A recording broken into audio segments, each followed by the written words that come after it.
우리 주식시장이 심상치가 않습니다. 오늘 코스피 2,420선이 무너졌고 코스닥은 700선이 붕괴됐습니다. 이 국내 증시는 안 된다는 회의론이 커지면서 미국 증시나 가상자산으로 자금이 빠져나가고 있습니다.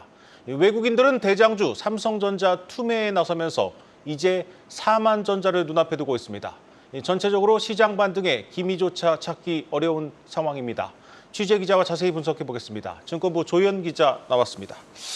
조 기자, 먼저 오늘 시장부터 좀 살펴보죠. 이 외국인들의 매도가 오늘 시장 전체를 좀 끌어내렸다, 이렇게 봐도 되겠습니까? 그렇습니다. 외국인 혼자 팔았습니다. 유가 증권 시장에서 7,134억 원 순매도세를 나타냈는데요.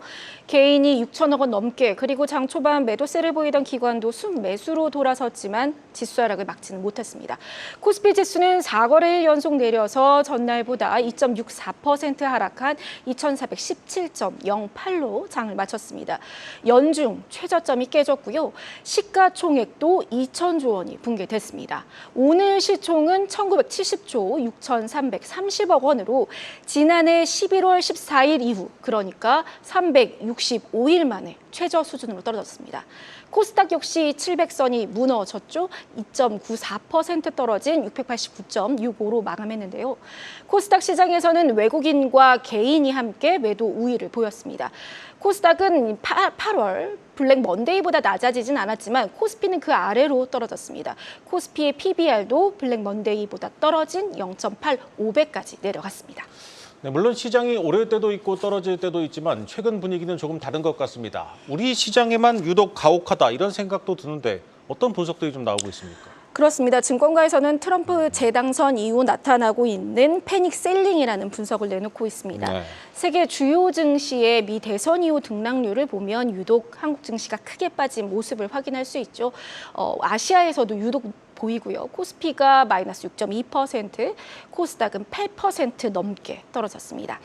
김학균 신영증권 리서치센터장은 이 트럼프 당선 이후 소위 트럼프 트레이드라 불리는 곳으로 돈이 쏠리는 현상이 나타나고 있다며 미국 증시 그리고 가상자산 등으로 자금이 몰리고 있는데 한국은 상대적으로 반대편이라는 진단이 반영된 것으로 보인다고 말했고, 유종우 한국투자증권 리서치본부장은 일단 환율이 안정화되면 외국인의 매도세도 줄어들 것이라고 보고 있다, 이렇게 말했습니다. 오늘 외국인들이 특히 삼성전자를 투매했습니다. 가까스로 5만 원 선을 지키기는 했는데 하락세가 멈출 기미를 보이지 않고 있습니다. 증권가에서는 어떻게 보고 있습니까? 아직도 불확실성이 남아있다, 이렇게 진단하는 곳이 대체적이었습니다. 네. 삼성전자는 오늘까지 3거래일 연속 52주 최저가를 계속 갈아치웠죠. 3에서 4%대 하락세를 계속 나타냈는데요. 오늘 삼성전자는 전날보다 4.53% 하락한 5만 600원에 마감했습니다. 이는 코로나 팬데믹 시기인 2020년 6월 이후, 그러니까 1,612일 만에 최저 종가입니다. 장중 최저가는 5만 500원까지 떨어졌는데 만약 삼성전자의 주가가 5만 200원까지 떨어지면 시가총액 300조 원이 붕괴됩니다.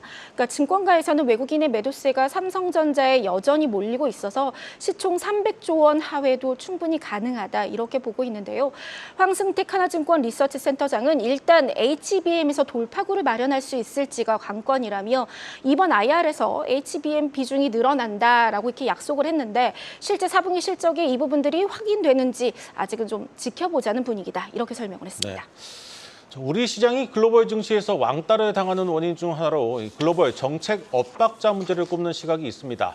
다른 나라들 적극적으로 부양책도 쓰고 기준금리도 확 내리는데 우리는 너무 소극적이지 않나, 이런 생각도 듭니다. 맞습니다. 통화 정책이나 또 금융시장 정책에 있어서도 주요국에 비해서 좀 한 발 뒤늦은 모습을 지적하고 있는 것인데요. NH투자증권의 김병현 연구원은 최근에 이 외국인의 매도세가 내년 한국 경제에 대한 우려를 반영했다라고 설명을 했습니다.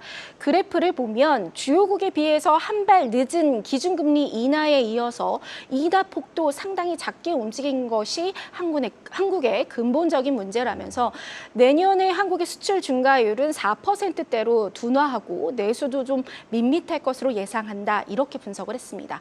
당분간 수급 부진이 장기화되면서 코스피는 박스권의 지지부진한 모습을 보일 수 있다는 전망인데요.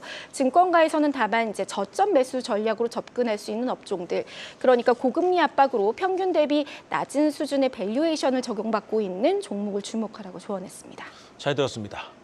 증권부 조희연 기자였습니다.